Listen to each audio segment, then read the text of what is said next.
মথুরা, বৃন্দাবন, আগ্রা ভারতবর্ষের এই তিনটি গুরুত্বপূর্ণ পর্যটন স্থান একসাথে ভ্রমণ করতে চাইলে ভিডিওটা কিন্তু শেষ অবধি দেখতে হবে। ভগবান শ্রীকৃষ্ণ কোথায় জন্ম নিয়েছিলেন, কোথায় বা কেটেছিল তার শৈশব, ঠিক কোন সময়ে আর কিভাবে রাধারানীর মন্দির দর্শন করা যায়, তার সঙ্গে থাকছে তাজমহল, ফতেপুর সিক্রি এবং আগ্রা ফোর্টের মতো কিছু ঐতিহাসিক পর্যটন কেন্দ্র। কলকাতা থেকে কিভাবে যাবে, কত খরচ হবে, কোন হোটেলে থাকবে, সবকিছু বলবো এই একটা ভিডিওতেই। বাজে এখন দুপুর 12টা, চলে এসেছি কলকাতা স্টেশন। ট্রেন আছে 1টার সময়, এখন 1 ঘন্টা দেরি। দুপুর 1:10 ট্রেন আছে কলকাতা স্টেশন থেকে। ট্রেনের নাম গোয়ালিয়র এক্সপ্রেস। 3 AC কামরার ভাড়া 1640 টাকা। মথুরা জংশনে পৌঁছাতে সময় লাগবে 20 ঘন্টা, মানে পরদিন সকাল 9:10 ট্রেন গন্তব্যে পৌঁছাবে। নেমে এই স্টেশনের পিছন দিয়ে এগিয়ে যাচ্ছি। এই 8 নম্বর থেকে ওই 9 নম্বরে যেতে হবে, কারণ ওইদিকে গাড়ি আছে, এই জন্য কুলি নেওয়া হয়েছে এখান দিয়ে।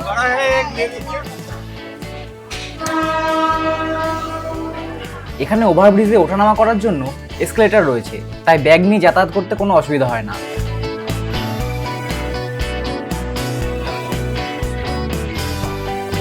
এই নেমেই বাঁদিকে চলে যাচ্ছে একটা রাস্তা। আমাদের এখানে একটা গাড়ি আছে, এই গাড়িটায় শুধু এই আমাদের ব্যাগগুলো যাবে।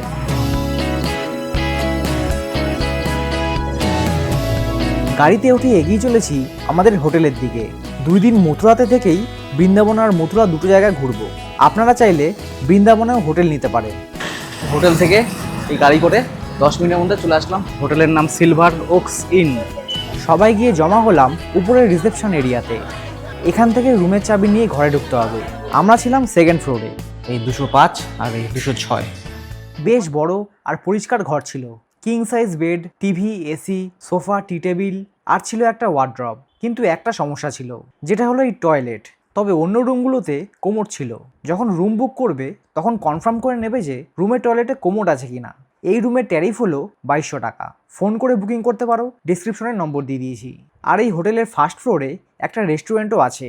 এখানে সব জায়গায় ভেজ খাবারই পাবে, তবে খাবারের কোয়ালিটি খুব ভালো ছিল। দুপুরে খেয়ে দিয়ে বেরিয়ে পড়ো সাইট সিনের জন্য। মথুরা আর বৃন্দাবন যে গাড়ি করে ঘুরেছি তার ফোন নম্বরও ডিসক্রিপশনে দেওয়া আছে। 3 দিন এই গাড়ি করে মথুরা আর বৃন্দাবন ঘুরতে খরচ হয়েছিল 7200 টাকা।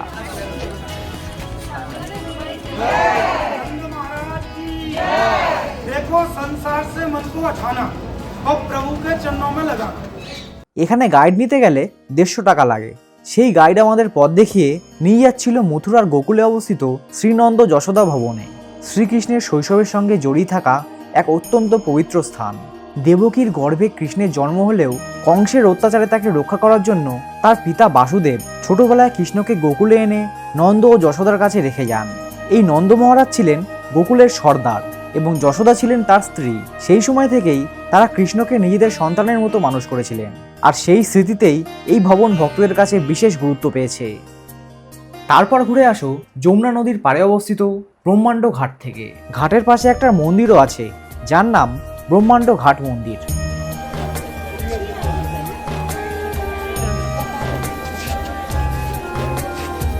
একদিন ছোটবেলায় কৃষ্ণ ভুল করে মাটি খেয়ে নেওয়ার জন্য যশোদা মা তাকে বকুনি দেন এবং মুখ খুলতে বললে কৃষ্ণ তার মুখের ভেতর পুরো ব্রহ্মাণ্ড তথা আকাশ, তারা, গ্রহ, দেবতা এবং অসীম জগৎ দেখিয়ে দেন। এই অলৌকিক ঘটনার স্মৃতিতেই এই জায়গার নাম হয় ব্রহ্মাণ্ড ঘাট। যদিও এই ঘটনার ঐতিহাসিক কোনো প্রমাণ নেই, তবুও শত শত বছর ধরে ভক্তরা এই ঘাটকে কৃষ্ণলীলার এক জীবন্ত সাক্ষী হিসাবে বিশ্বাস করে আসছেন। সূর্যাস্তের সময় এখানে এলে যমুনার জলে সোনালি আলো পড়ে ধীরে ধীরে আকাশ নীল থেকে কমলা হয়ে যায়। তার সাথে মন্দিরের ঘণ্টা ও সন্ধে আরতির ধ্বনিতে পুরো পরিবেশটা ভীষণ আবেগময় হয়ে ওঠে। এরপর চলে যাও এখান থেকে 1 ঘন্টা দূরে শ্রীকৃষ্ণ জন্মভূমি দর্শন করতে। পুরো মন্দির আলোর সাজে সেজে উঠেছে। হাজার হাজার আলোয় স্নান করা মন্দির চত্বর, ঝলমলে প্রবেশদ্বার আর ধীরে ধীরে জ্বলে ওঠা আলোকসজ্জা মথুরার এই রাতকে করে তোলে উৎসব মুখর। সন্ধ্যের আরতির সময় ঘণ্টা, শঙ্খ আর ভজনের শব্দে পরিবেশ এতটাই আবেগঘন হয়ে ওঠে যে মনে হয় ইতিহাস আর বর্তমান এক মুহূর্তে মিলিয়ে গেছে। বাইরে সবকিছু জমা রেখে খালি হাতে ভিতরে ঢুকতে হয়। গেটের ডান দিক দিয়ে চলে গেলাম লকার রুমের দিকে। তবে এখানে শুধু মোবাইল আর ছোট ব্যাগ থাকলে সেগুলো রাখা যাবে। বড় ব্যাগ রাখার জন্য মন্দিরের বাঁদিকে আরেকটা লকার রুম আছে, সেখানে যেতে হবে। ভিতরে আর মোবাইল নিয়ে ঢুকতে পারিনি, তাই বাইরে থেকে যতটা সম্ভব হয়েছে ভিডিও করেছি। মথুরার এই শ্রীকৃষ্ণের জন্মস্থান এমন একটা জায়গা যেখানে ইতিহাস, বিশ্বাস আর আবেগ একসাথে মিলেমিশে গেছে। পুরাণ অনুযায়ী এই স্থানের কারাগারে দেবকীর গর্ভে শ্রীকৃষ্ণের জন্ম হয়েছিল এবং সেই সময় কংসের অত্যাচারে মথুরা অন্ধকারে ঢেকে গিয়েছিল। কৃষ্ণের জন্মের পরেই বাসুদেব তাকে গোকুলে নিয়ে যান। তার এই জন্মস্থানকে ঘিরেই পরে গড়ে ওঠে বিশাল এই শ্রীকৃষ্ণ জন্মস্থান মন্দির কমপ্লেক্স, যা আজ ভক্তদের কাছে অত্যন্ত পবিত্র একটি জায়গা।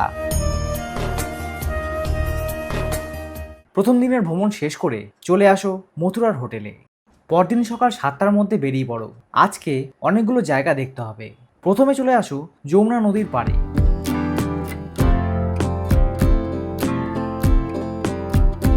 লাইন দিয়ে সাজানো আছে নৌকা। এই নৌকা করেই আমাদের আজকের প্রথম গন্তব্যে পৌঁছাতে হবে।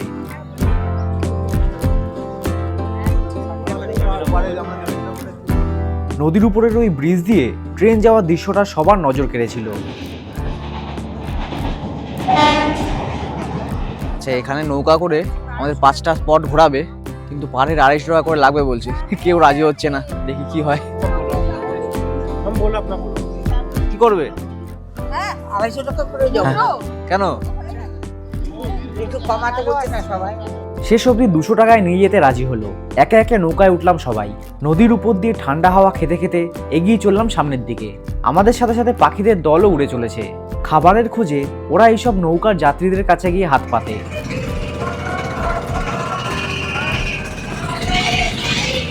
5 মিনিট পর আমাদের নৌকা একটা জায়গায় এসে দাঁড়ালো। কেন জানি না এখানে আমাকে ভিডিও করতে বারণ করছিল। এই জায়গা থেকে পায়ে হেঁটে এখন আমরা যাব মথুরার দ্বারকাধীশ মন্দিরে। ভগবান কৃষ্ণের রাজার রূপ অর্থাৎ দ্বারকাধীশ রূপে এখানে পুজো করা হয়, তাই এই মন্দিরের নাম হয়েছে দ্বারকাধীশ মন্দির। ভক্তদের বিশ্বাস অনুযায়ী শ্রীকৃষ্ণ এখানে রাজার রূপে বিরাজমান। তবে এখানে তাকে দর্শন করার কিছু নির্দিষ্ট সময় আছে। আমরা দেখেছিলাম 8টা 20 নাগাদ, যদিও কৃষ্ণের সেই মূর্তির ছবি তুলতে দেয় না এখানে। পর্যটকদের কাছে সবচেয়ে আকর্ষণীয় হলো এই মন্দিরের স্থাপত্য। চারিদিকে সুন্দর খোদাই করা স্তম্ভ ও দেয়াল সবার দৃষ্টি আকর্ষণ করে। মথুরায় এসে এই মন্দির দর্শন না করলে ভ্রমণ অসম্পূর্ণ থেকে যায়।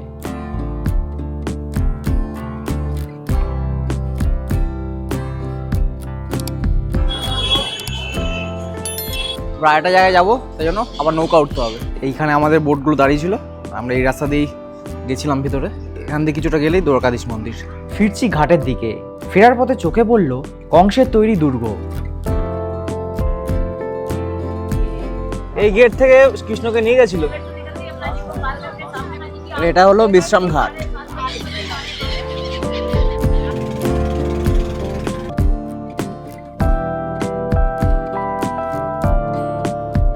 মথুরা ভ্রমণ শেষ করে এবার যাব বৃন্দাবনে।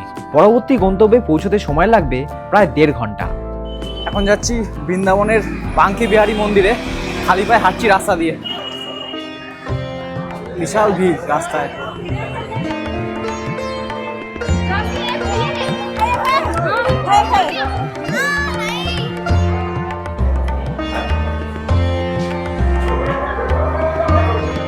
বৃন্দাবন হলো শ্রীকৃষ্ণের লীলাভূমি, আর এই পবিত্র নগরীর প্রাণকেন্দ্রে অবস্থিত শ্রী বাঙ্কে বিহারী মন্দির। এখানে শুধু দর্শন নয়, অনুভূত হয় ভগবানের উপস্থিতি। এই মন্দিরে শ্রীকৃষ্ণকে দেখা যায় এক অনন্য রূপে, হালকা বাঁকা ভঙ্গিতে দাঁড়ানো। দেখে মনে হয় যেন এখনই ভক্তদের সঙ্গে খেলায় মেতে উঠবেন। এই ভঙ্গির কারণেই এখানে তার নাম বাঁকে বিহারী। এত ভিড়ের মধ্যে মূর্তির ছবি তুলতে পারিনি, কিন্তু মন্দিরের ভিতরে যে রঙিন সাজসজ্জা দেখা যায় সেটা ছিল মনোমুগ্ধকর। লাল হলুদ বেলুনে সাজানো পুরো মন্দির যেন আনন্দের রঙে ভরে গেছে। মন্দিরের স্থাপত্য এক কথায় অসাধারণ। লালচে বাদামি পাথরের তৈরি প্রাচীন কাঠামো, দেয়াল ও খিলানের সূক্ষ্ম খোদাই, প্রশস্ত আঙিনা এবং উঁচু ছাদ। 1864 সালে এই বাঁকে বিহারী মন্দির প্রতিষ্ঠা করেন মহান সাধক স্বামী হরিদাস, যিনি ছিলেন তানসেনের গুরু এবং শ্রীকৃষ্ণ ভক্তির এক উজ্জ্বল নাম। তার সেই গভীর সাধনায় প্রসন্ন হয়ে শ্রীকৃষ্ণ নিজেই এই রূপে দেখা দিয়েছিলেন। মন্দিরটা কিন্তু দারুণ, খুব সুন্দরভাবে সাজানো। আর জুতো গাড়িতে খুলে এসেছিলাম, কিন্তু অনেকে বলছিল ব্যাগ নিয়ে ঢোকা যাবে না, কিন্তু ব্যাগ নিয়ে ঢুকলাম, অসুবিধা হলো না। ভিড়ের মধ্যে অনেকের অসুবিধা হতে পারে ব্যাগ নিয়ে ঢুকতে, বড় বড় ব্যাগ থাকলে। নাহলে যেতে যেতে অনেক রাস্তায় অনেক দোকান পাবে, জুতো ব্যাগ এসব জমা রাখছে টাকা নিয়ে, তো সেখানেও রাখতে পারো। আর সঙ্গে আপনার মোবাইল, পার্স বা সানগ্লাস থাকলে এরা কিন্তু নিয়ে নেয়, তাই জন্য সেগুলোকে সাবধানে রাখবেন। বাঙ্কে বিহারী মন্দির থেকে এরপর চলে যাও এখানকার এক রহস্যময় এবং পবিত্র স্থানে, যার নাম নিধিবন। একটা ছোট রাস্তা দিয়ে এগিয়ে যেতে হয় ভিতরের দিকে। নিধিবন মানে তুলসীর বন। যেতে যেতে আশেপাশে প্রচুর তুলসী গাছ দেখতে পাওয়া যায়। ভক্তরা মনে করেন যে প্রাচীনকাল থেকেই এখানে রাতের বেলা শ্রীকৃষ্ণ, রাধা এবং গোপীরা নৃত্য করেন। দিনের বেলা মানুষ এই জায়গা ঘুরে দেখতে পারে, কিন্তু সূর্যাস্তের পর কেউ এখানে থাকতে পারে না। লোককথা অনুযায়ী যদি কেউ রাতের বেলা এখানে অবস্থান করে তবে তার সাথে অদ্ভুত ঘটনাও ঘটতে পারে। এই কারণে সন্ধ্যের আগে সব দর্শনার্থীকে বেরিয়ে যেতে বলা হয়। ভিতরে একটি ছোট ঘর আছে যেখানে প্রতিদিন সন্ধ্যায় একটি বিছানা, জল, মিষ্টি সবকিছু সাজিয়ে রাখা হয়। পরদিন সকালে দেখলে মনে হয় যেন কেউ রাতে এসে সেখানে বিশ্রাম নিয়েছে। বিছানায় ব্যবহার করা চিহ্ন, জল হ্রাস পাওয়া ইত্যাদি দেখে অনেক ভক্ত মনে করেন শ্রীকৃষ্ণ প্রতিদিন এখানে আসেন। এখান থেকে বাইরে বেরিয়েই একটা রেস্টুরেন্ট দেখতে পাবে, সেখান থেকে আজকে লাঞ্চটা সেরে নিতে পারো। সব জায়গায় কিন্তু শুধু ভেজ খাবারই পাবে। লাঞ্চ করে এখন একটা জায়গায় যাচ্ছি, সেখানে নাকি সোনার তাল গাছ আছে, যাই দেখি। এখন এই রাস্তা দিয়ে হেঁটে যাচ্ছি খালি পায়ে, দেখি তাল গাছ কত দূর। টোটো করেও যাচ্ছে অনেকে, আমিও টোটোতে বসে গেছি। চলো এবার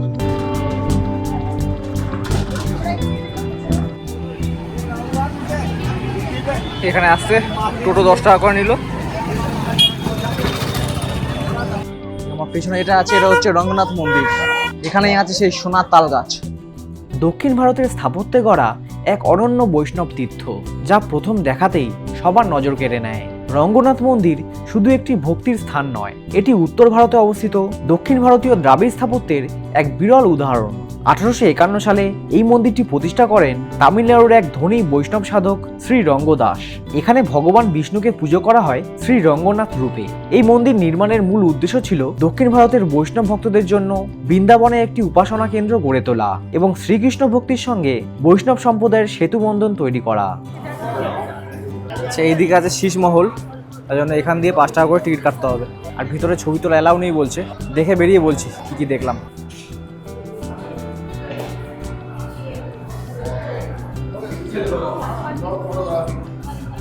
শীষমহল বলে এখানে সোনার দোকান দেখিয়েছে, আর তাল গাছ যেটা হচ্ছে খাম্বা, তাল গাছ বলে খাম্বা দেখিয়ে দিয়েছে ওইখানে। এই কাঁচা আসমান নিয়ে নিয়েছে। এরপর গাড়িতে উঠে চলে যাও আজকের শেষ গন্তব্য প্রেম মন্দিরে। সম্পূর্ণ মন্দিরটি সাদা ইটালিয়ান মার্বেল দিয়ে তৈরি। দিনের বেলা এটি ধবধবে সাদা দেখালেও সূর্যাস্তের পর মন্দিরের রূপ বদলে যায়। এখন দাঁড়িয়ে আছি বৃন্দাবনের প্রেম মন্দিরে। এই মন্দিরের অসাধারণ লাইটিংটা একবার দেখে নাও। এখানে একটি অত্যাধুনিক আলোক ব্যবস্থা রয়েছে, যার ফলে প্রতি 30 সেকেন্ড অন্তর মন্দিরের রং বদলে নীল, গোলাপি, সোনালী বা বেগুনি হয়ে ওঠে।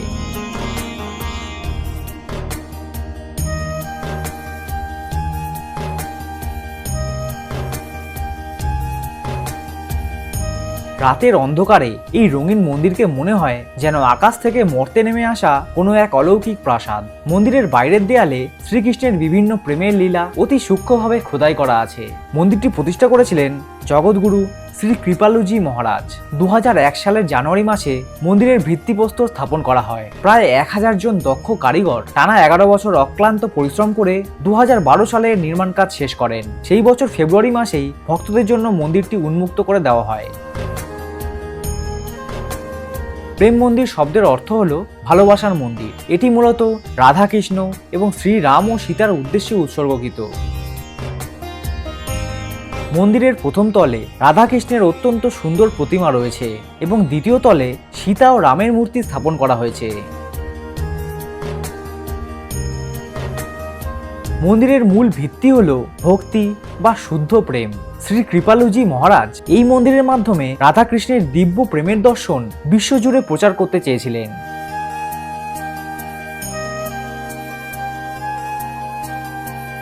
মন্দিরের চারপাশে বিশাল বাগান, কৃত্রিম ঝর্ণা এবং শ্রীকৃষ্ণের বিভিন্ন লীলার জীবন্ত ভাস্কর্য পর্যটকদের মুগ্ধ করে। সন্ধ্যার সময় এখানে আসা সবচেয়ে ভালো, কারণ তখন মন্দিরের আলোকসজ্জা দেখে চোখ সরানো যায় না। মন্দিরটা কিন্তু অসাধারণ বানিয়েছে, আর প্রচুর ভিড়, পা ফেলার জায়গা নেই। আর একটা কথা বলে দিই, মন্দিরের ওই সাইড দিয়ে হচ্ছে এন্ট্রি, পুরো এক রাউন্ড ঘুরে এখান দিয়ে ঢুকতে হবে সোজা। দ্বিতীয় দিনের ভ্রমণ এখানেই শেষ। পরদিন ব্রেকফাস্ট করে চলে যাও নন্দগাঁওতে।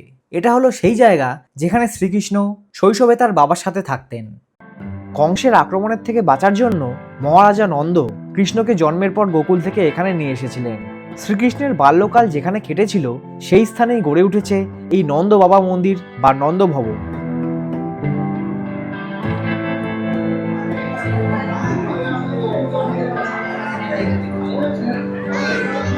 এই মন্দিরটা মূলত কৃষ্ণ ও তার পরিবারের স্মৃতি ধরে রেখেছে। অনেক বছর আগে এখানে বহু দেবদেবীর বাসস্থান ছিল বলে বিশ্বাস করা হয়। পরে এই জায়গায় নন্দ ভবন তৈরি করা হয়েছে।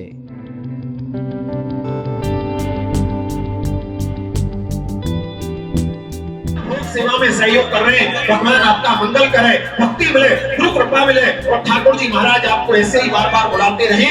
ইতিহাসের পাতায় দেখা যায় পবিত্র নন্দীশ্বর পাহাড়ের উপর এই স্থানটি বিরাজমান, যা উত্তরপ্রদেশের একটি অন্যতম গুরুত্বপূর্ণ তীর্থস্থান। নন্দগাঁওয়ের প্রতিটি কোণে শ্রীকৃষ্ণের বাল্যকালের গল্প অক্ষরে অক্ষরে জীবন্ত হয়ে আছে বলে মনে হয়, তাই সারা পৃথিবী থেকে মানুষ এখানে ঘুরতে আসে। সেই উপরে যাওয়ার জন্য একটা সিঁড়ি আছে, এই সিঁড়ি দিয়ে উঠে যেতে হবে। মন্দিরটি পাহাড়ের মাথায় সবুজ প্রাকৃতিক পরিবেশের মাঝে অবস্থিত। ভিতরে বড় বড় কিছু কক্ষ আছে। নন্দ বাবা, মা যশোদা, কৃষ্ণ, বলরাম, রাধা ও তার পরিবারের সদস্যদের মূর্তি আলাদা আলাদা স্থানে সাজানো আছে এই মন্দিরের ভিতর। এই উপরের এই জায়গা থেকে এই বারসানা শহরটাকেও খুব ভালোভাবে দেখা যায়। মন্দিরের চূড়াটা এখান দিয়ে পরিষ্কারভাবে দেখা যাচ্ছে। নিচের থেকে এই উপরের এই জায়গাটা বেশ খোলামেলা, দারুণ লাগলো এখানে এসে।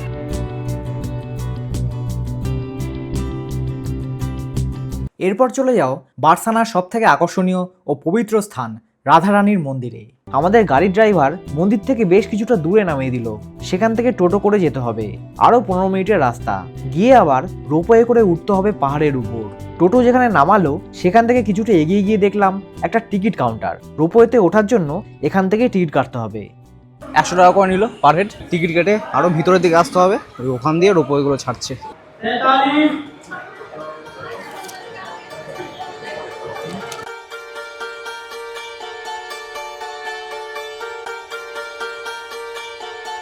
মন্দির 2টো অবধি খোলা, আর রোপওয়ের যে টিকিট কাউন্টার ওটা 1:30 অবধি খোলা থাকে, তারপরে বন্ধ হয়ে যায়।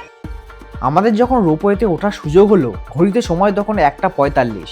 দুটোর মধ্যে পৌঁছাতে না পারলে রাধারানীর দর্শন পাবো না।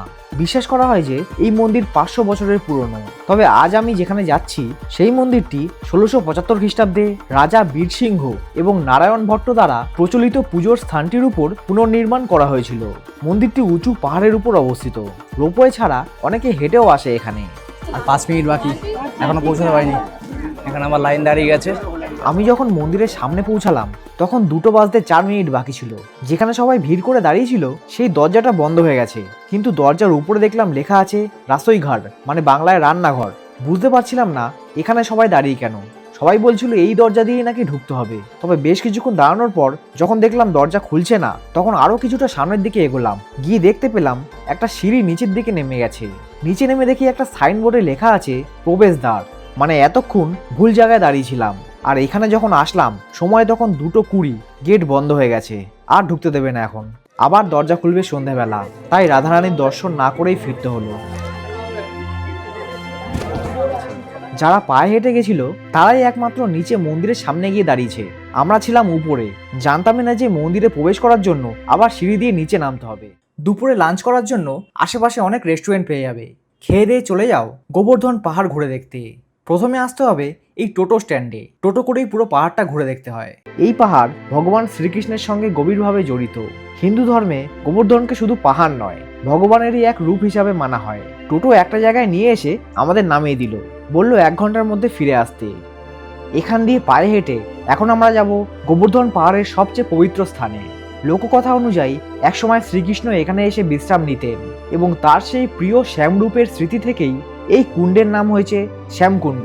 ভক্তদের বিশ্বাস এই কুণ্ডের জল অত্যন্ত পবিত্র এবং এখানে স্নান করলে বা জল স্পর্শ করলে মন শান্ত হয় ও পুণ্য লাভ হয়। তাই দূর দূরান্ত থেকে ভক্তরা এখানে আসেন।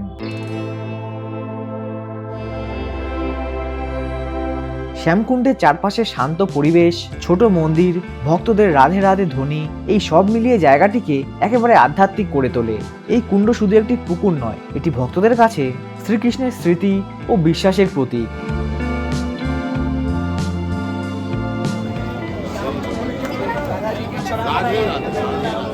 টোটো যেখানে নামিয়ে দেবে আবার সেখানে যেতে হবে এখন। এরপর এই গোবর্ধন পাহাড়ের আরও অনেক জায়গা ঘুরে দেখতে পারো। যেমন এটা হলো কুসুম সরোবর। এই পাহাড়ে অবস্থিত একটি সুন্দর ও পবিত্র জলাশয়। বিশ্বাস করা হয় রাধা রানী ও তার সখীরা এখানে ফুল তুলতে আসতেন, তাই সেই ফুল বা কুসুম থেকেই এই সরোবরের নাম হয়েছে কুসুম সরোবর। শ্রীকৃষ্ণ এখানে এসে রাধারানীর সঙ্গে সময় কাটাতেন, এই কারণেই ভক্তদের কাছে স্থানটি খুবই প্রিয়। এই পাহাড়ের চারপাশে প্রায় 21 কিলোমিটার রাস্তা আছে, যা পরিক্রমা করলে পুণ্য লাভ হয় বলে বিশ্বাস করা হয়। আমরা টোটো করে পুরো 21 কিলোমিটার ঘুরে আজকের বারসানা ভ্রমণ শেষ করলাম। তারপর গাড়ি করে চলে আসলাম আমাদের মথুরার হোটেলে। পরদিন মথুরার হোটেল থেকে চেক আউট করে চলে যেতে হবে আগ্রা। তার জন্য প্রথমে যেতে হবে মথুরা জংশন স্টেশনে। মথুরাতে চলে এসেছি, 9:25 ট্রেন আছে, আর আমাদের হোটেল থেকে 15 মিনিট লাগলো আসতে। তো চলো ট্রেনে ওঠা যাক। এই মথুরা প্ল্যাটফর্মে এসে অপেক্ষা করছি সবাই। ট্রেন আসবে 9:25, এখন বাজে 8:40, মানে এখনও 45 মিনিট বাকি। মথুরা জাংশনে দাঁড়িয়ে অপেক্ষা করছি ট্রেনের জন্য। ট্রেন ঘোষণা হওয়ার সাথে সাথে আমরা কিছুটা সামনের দিকে এগিয়ে গেলাম, কারণ আমাদের কোচ নম্বর ছিল S2। ট্রেন এখানে 2 মিনিটের বেশি দাঁড়াবে না, তাই একেবারে ঠিক জায়গায় এসে দাঁড়িয়ে পড়লাম। সময় এখন 9:40, 17 মিনিট লেট করে ট্রেন ঢুকছে। এখন আমাদের ট্রেন ঢুকছে Hoshiarpur Agra cantonment express. Sleeper ক্লাসের টিকিট প্রাইস 150 টাকা। আগ্রা যেতে 1 ঘন্টা 35 মিনিট সময় লাগবে, মানে লেট না করলে 11টার সময় পৌঁছানোর কথা। 10 মিনিট আগে চলে এসেছি। ট্রেনে করে 1 ঘন্টা লাগলো। এই ট্রেন থেকে নেমে ডান দিকে যেতে হবে। কিছু দূর আসতেই এই বাঁদিকে আছে এসকেলেটার। ও শুধু এসকেলেটার, এখানে কোনো সিঁড়ি নেই। বাইরে বেরিয়েই এখানে হচ্ছে সব গাড়ি পার্কিং। আশা করছি আমাদের গাড়িগুলো এখানেই আসবে। কোন গাড়িতে কে যাবে এখন বাছাই পর্ব চলছে। 3টা আর্টিকা আর একটা মনে হয় ট্রাভেলারও আছে। কোন গাড়ি কত ভাড়া নিচ্ছে সব কিছু জানাবো। তার আগে চলো হোটেলে যাই। আমাদের ট্রাভেলার আবার এখানে দাঁড়িয়ে আছে, আমি এখানেই উঠবো। এই ট্রাভেলার বাসে করে স্টেশন থেকে পিক আপ অ্যান্ড ড্রপ আর একদিন আগ্রা ঘুরতে মোট খরচ হয়েছিল 12,000 টাকা। তার সঙ্গে যে আর্টিকা গাড়িটা ছিল সেটা নিয়েছিল 4,500 টাকা। 11:30টার মধ্যে পৌঁছে গেলাম আমাদের আগ্রার হোটেলে। সব ঘরগুলো বেশ পরিষ্কার পরিচ্ছন্ন, এসি, টিভি, আলমারি, একটা ডাইনিং টেবিল সবকিছুই ছিল।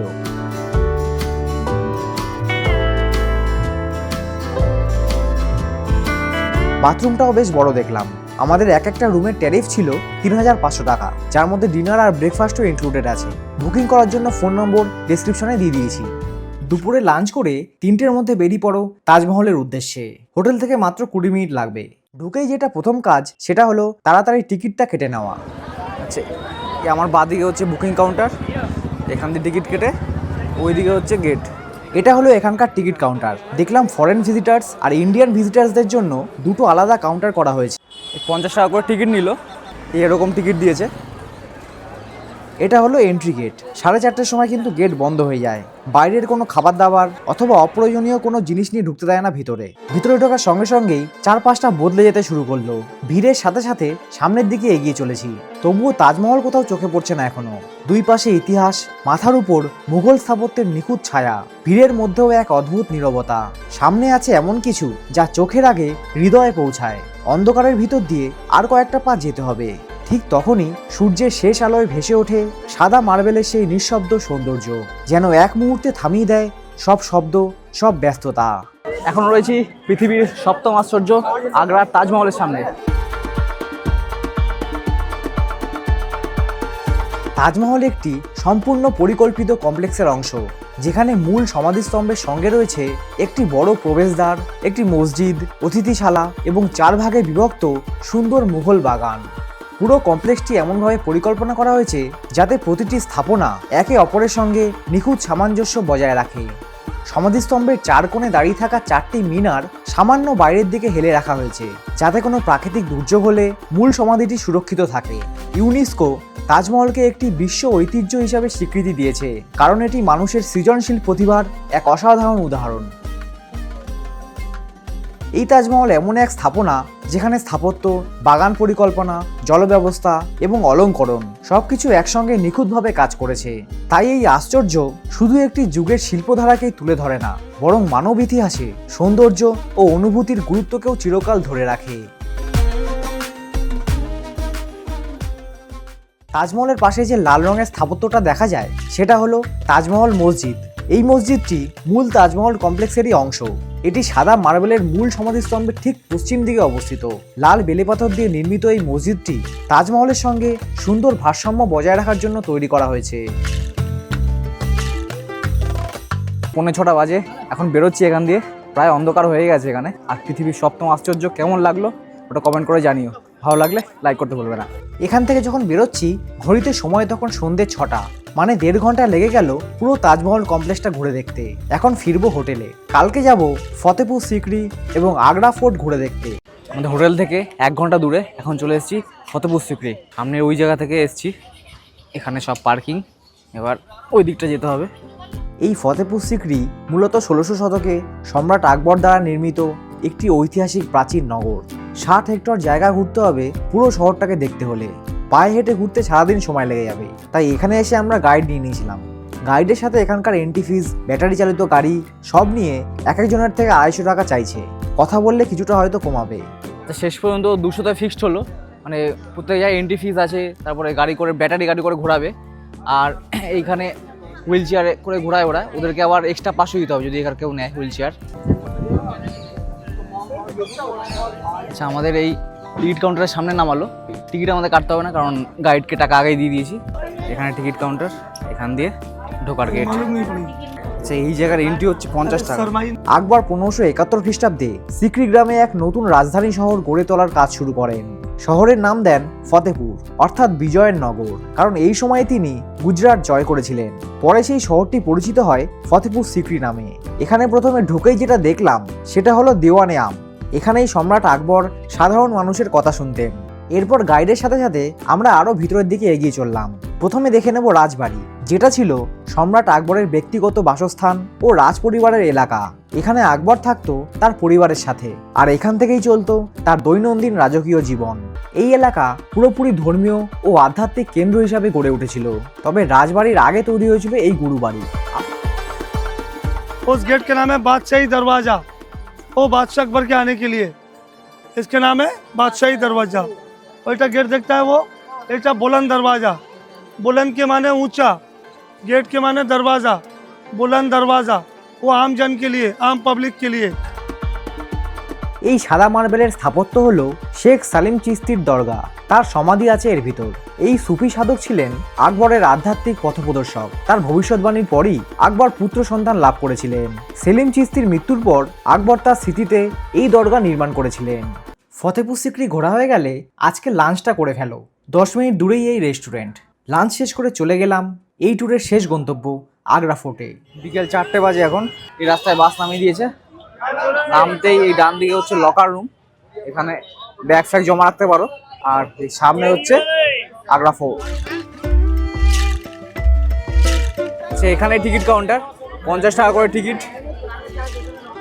তাজমহলের মতো এখানেও বাইরের কোনো অপ্রয়োজনীয় জিনিস নিয়ে ঢুকতে দেয় না। তাই আমার মোবাইল আর মানি ব্যাগ বাদ দিয়ে সবকিছু বাইরে রেখে দিয়ে এগিয়ে চললাম ফোর্টের দিকে। আর ওখানে ব্যাগ রাখতে কোনো টাকা লাগে না। উত্তরপ্রদেশ রাজ্যের আগ্রা শহরে অবস্থিত একটি বিশাল ঐতিহাসিক দুর্গ হলো এই আগ্রা ফোর্ট। তাজমহল থেকে এই ফোর্টের দূরত্ব মাত্র 2.5 কিলোমিটার। ভিতরে ঢুকে একটা বোর্ড দেখলাম যেখানে লেখা ছিল যে ভিতরে কি কি জিনিস নিয়ে ঢোকা যাবে না। তবে এই বোর্ড বাইরে থাকলে বেশি ভালো হতো। তাহলে চলুন এবার এই দুর্গকে একদম কাছ থেকে দেখে নেওয়া যাক। এখান থেকে টিকিট দেখিয়ে ঢুকতে হয় ভিতরে। আগ্রার প্রত্যেকটা স্থাপত্য এত বড় যা দেখার জন্য কালকে থেকে উপরের দিকেই তাকিয়ে আছি। এই আগ্রা ফোর্টের ইতিহাস খুবই প্রাচীন। প্রথমে এই জায়গায় একটি ইটের দুর্গ ছিল, যেটি চৌহান রাজপুতরা নির্মাণ করেছিলেন। পরে 1558 খ্রিস্টাব্দে মুঘল সম্রাট আকবর এই দুর্গকে নতুন করে নির্মাণের সিদ্ধান্ত নেন। টানা 8 বছর ধরে কাজ চলার পর 1573 সালে লাল বেলেপাথর দিয়ে তৈরি এই বিশাল দুর্গ সম্পন্ন হয়। আকবরের পর তার ছেলে জাহাঙ্গীর এবং নাতি শাহজাহান এই দুর্গে আরো অনেক সুন্দর স্থাপত্য যোগ করেন। শাহজাহান সাদা মার্বেল ব্যবহার করে দুর্গের ভিতরে অনেক রাজকীয় প্রাসাদ নির্মাণ করেছিলেন। জীবনের শেষ সময় শাহজাহান এই দুর্গের ভিতরেই বন্দী ছিলেন। সেই সময় তিনি এখানকার একটি জানলা দিয়ে দূরে তাজমহলের দিকে তাকিয়ে থাকতেন।